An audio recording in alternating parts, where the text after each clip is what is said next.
आंब्याच्या सीझनमध्ये आंबा नारळ वडी बनवली नाही असं कधीच होत नाही. आज या ठिकाणी आपण आंबा नारळ वडी बनवलेली आहे. मस्त खुसखुशीत तयार झालेली आहे.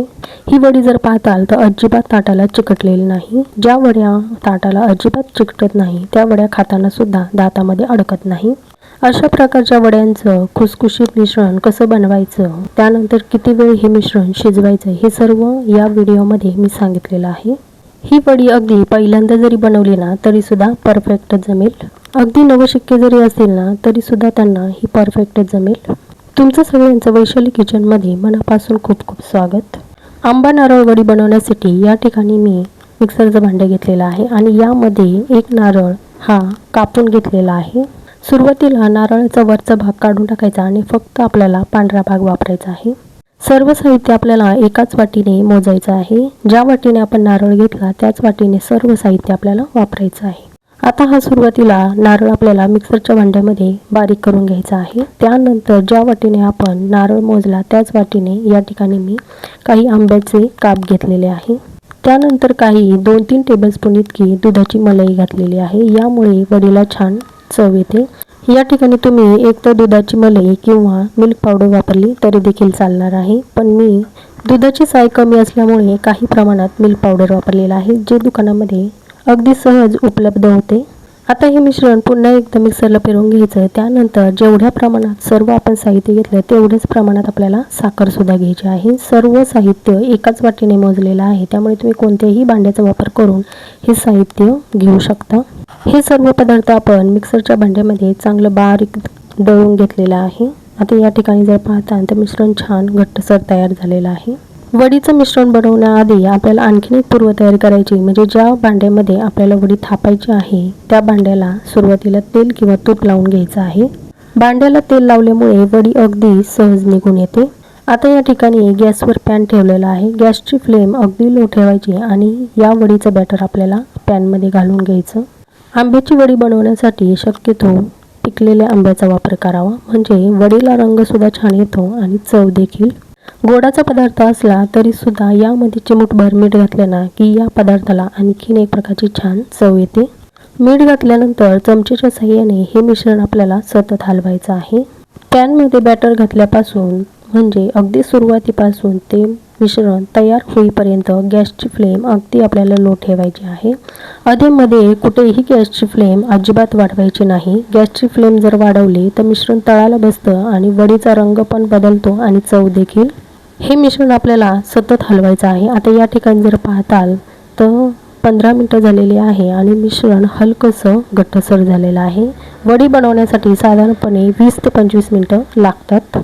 या मिश्रणामध्ये हलकासा ओलसरपणा आहे. साधारणपणे आणखीन 5 मिनटं जर पाहताल तर 5 मिनटानंतर हे मिश्रण आणखीन थोडंसं घट्टसर झालेलं आहे. अगदी त्याचा अशा पद्धतीने गोळा तयार होतो. हे आपल्याला मिश्रण अशा वेळी सतत हलवायचं आहे. या ठिकाणी मी गॅसची फ्लेम अगदी लो ठेवलेली आहे. आता 5 मिनटानंतर जर तुम्ही पाहताल तर वडीमध्ये असा छोटासा चमचा घालून बघायचा. जर तो चमचा उभा राहिला तर समजून घ्यायचं मिश्रण आपलं तयार झालेलं आहे. आता आणखीन एक दुसरी खूण म्हणजे पाण्यामध्ये हात बुडवायचा आणि हातावर मिश्रणाची गोळी करून बघायची. छान प्रकारे गोळी तयार झाली की समजून घ्यायचं आपलं मिश्रण तयार झालेलं आहे.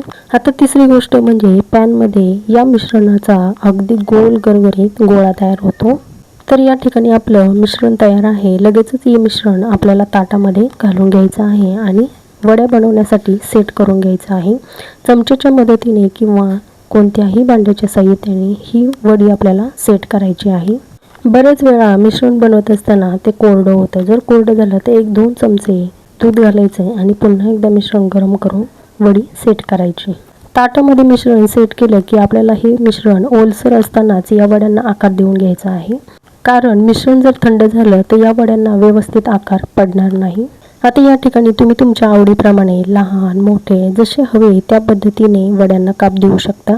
या ठिकाणी वड्यांना काप दिला की हे ताट आपल्याला अगदी रूम टेम्परेचरवरच थंड करून घ्यायचं आहे. हे ताट अगदी थंड होण्यासाठी आपल्याला फ्रीजमध्ये ठेवायची गरज पडत नाही. अगदी तासाभरामध्ये या वड्या सेट होतात.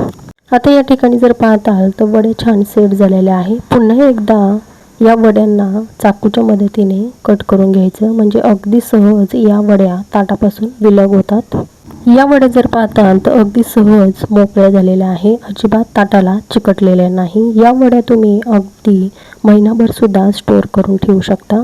या वड्यांना आकार जर पाहताल तर अगदी मस्त चौकोनी सुद्धा आलेला आहे, अजिबात वडी ताटाला चिकटलेली नाही आणि खाताना सुद्धा ही वडी अजिबात दाताला चिटकत नाही। या ठिकाणी तुम्हाला एक वडी मी तोडून सुद्धा दाखवत आहे। मस्त खुसखुशीत वडी तयार झालेली आहे, अजिबात चिकट चिवट न होता दाणेदार तयार झालेली आहे। या आंब्याच्या सीझनमध्ये एकदा तरी अशा प्रकारच्या वड्या नक्की करून पहा, तुम्हाला नक्कीच आवडतील। आजचा हा व्हिडिओ तुम्हाला कसा वाटला नक्की कमेंट करून सांगा। यामधील सांगितलेल्या बारीक सारीक टिप्स त्याही कशा वाटल्या तेही कमेंट करून सांगा। व्हिडिओ थोडाफार आवडला असेल तर नक्की एक लाईक करा। चॅनलवर नवीन असाल तर नक्की चॅनलला सबस्क्राईब करा। चॅनलला सबस्क्राईब करणं अगदी निःशुल्क आहे। जेव्हा जेव्हा मी व्हिडिओ अपलोड करेल त्यावेळेस त्या व्हिडिओची नोटिफिकेशन तुम्हाला मिळेल आणि तुमचे कोणतेही व्हिडिओ मिस होणार नाहीत, त्यामुळे जरूर सबस्क्राईब करा। पुन्हा भेटूया अशी छानशी रेसिपी घेऊन, तोपर्यंत धन्यवाद।